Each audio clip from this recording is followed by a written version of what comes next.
అనేది ఉంది భారతదేశంలో, భారతీయ రాజ్యాంగం చట్టం విలువలేదు చట్టానికి.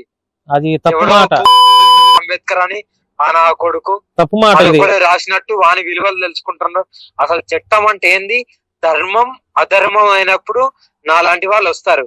అంటే అంబేద్కర్ కూడా మీరు అట్లా అనకూడదు. అమ్మ శక్తి ఉందో, మన అమ్మ గర్భం దాల్చిన అమ్మ అన్యాయం జరుగుతుందో, స్త్రీ శక్తి అన్యాయం జరిగినప్పుడు అక్కడ నాలాంటి వాళ్ళు ఉంటారు.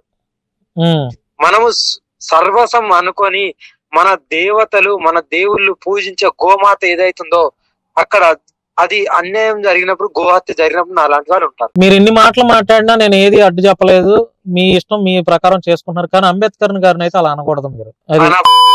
ఓకేనా? అంబేద్కర్ అంటే నా రాసుకోండి. తప్పండి, అట్లా అనకూడదు. ఆయన మహానుభావుడు అంబేద్కర్. రాసుకోండి, కేసులు పెట్టుకోండి నా కొడకల్లా. అందరికీ నమస్తే, జై భీమ్, జై ఇన్సాన్. ఈ మధ్య కాలంలో అఘోర్ అనేటువంటి ఒక వ్యక్తి చాలా నీచమైన పదజాలంతో దుర్భాషలాడుతూ అంబేద్కర్ గారిపై చేసినటువంటి అనుచిత వ్యాఖ్యల్ని తీవ్రంగా ఖండిస్తున్నాము. అంబేద్కర్ రాసినటువంటి రాజ్యాంగం చెత్త రాజ్యాంగం అట.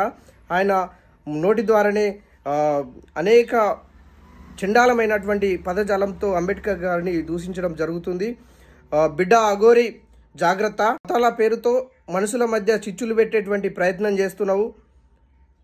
హిందువులకు, ముస్లింలకు, క్రైస్తవులకు మధ్య ఒక చిచ్చును రగిలించేటువంటి ప్రయత్నం చేస్తున్నావు. ఇక్కడ తెలుగు రాష్ట్రాలలో ప్రశాంతమైనటువంటి వాతావరణం ఉంది. ప్రజలంతా కలిసిమెలిసి పనులు చేసుకుంటూ కలిసిమెలిసి బతుకుతున్నారు.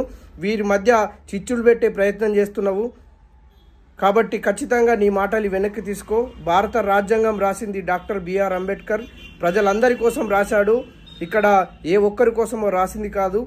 డాక్టర్ బిఆర్ అంబేద్కర్ అందరివాడు కొందరివాడు కాదు. నువ్వు ఏవైతే వ్యాఖ్యలు చేసినావో వాటిని వెనక్కి తీసుకో, లేదంటే రాష్ట్ర వ్యాప్తంగా నీ మీద కఠిన చర్యలు తీసుకోవాల్సిందిగా డిమాండ్ చేయాల్సినటువంటి అవసరం ఉంటుంది. కాబట్టి ఖచ్చితంగా నువ్వు ఏమైతే మాటలు మాట్లాడినో వాటిని వెనక్కి తీసుకో.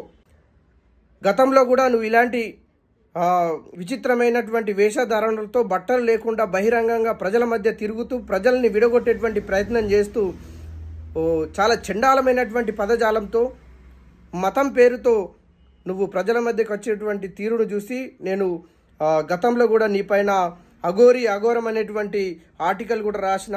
బిడ్డ జాగ్రత్తగా ఉంచుకో. మేము అంబేద్కర్ ఇస్లామంతా ఏకమైతే నువ్వు గాలికి కొట్టకపోతావు. విచిత్రమైనటువంటి వేషధారణలతో, విచిత్రమైనటువంటి పదజాలంతో మనుషుల మధ్య చిచ్చు పెట్టేటువంటి ప్రయత్నం చేస్తున్నావు.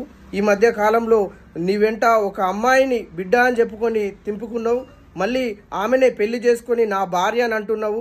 నువ్వు అఘోరివి, నీకు పెళ్ళేంది? ఇదంతా ఏంది? అసలు ప్రజలకు ఏం చెప్పాలనుకుంటున్నావు?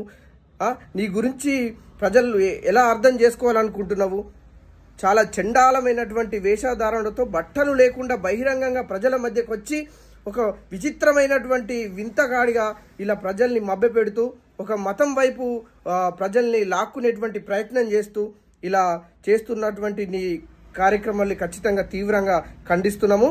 కాబట్టి ఇప్పటి నుంచైనా ఏదైనా పని చేసుకొని బతుకు, లేదంటే నీ ఇష్టమైనట్లు బతుకు. కానీ ప్రజల మధ్యకి వచ్చి ఇలా అంబేద్కర్ గారిని, ప్రజల్ని ఇలా ఉద్దేశపూర్వకంగా విడగొట్టేటువంటి ప్రయత్నం చేస్తే ఖచ్చితంగా నీ పైన చర్యలు ఉంటాయి. బిడ్డ జాగ్రత్త. మిత్రులారా, అందరికీ జై భీమ్. ఈ వీడియోను ప్రతి ఒక్కరికి షేర్ చేయండి.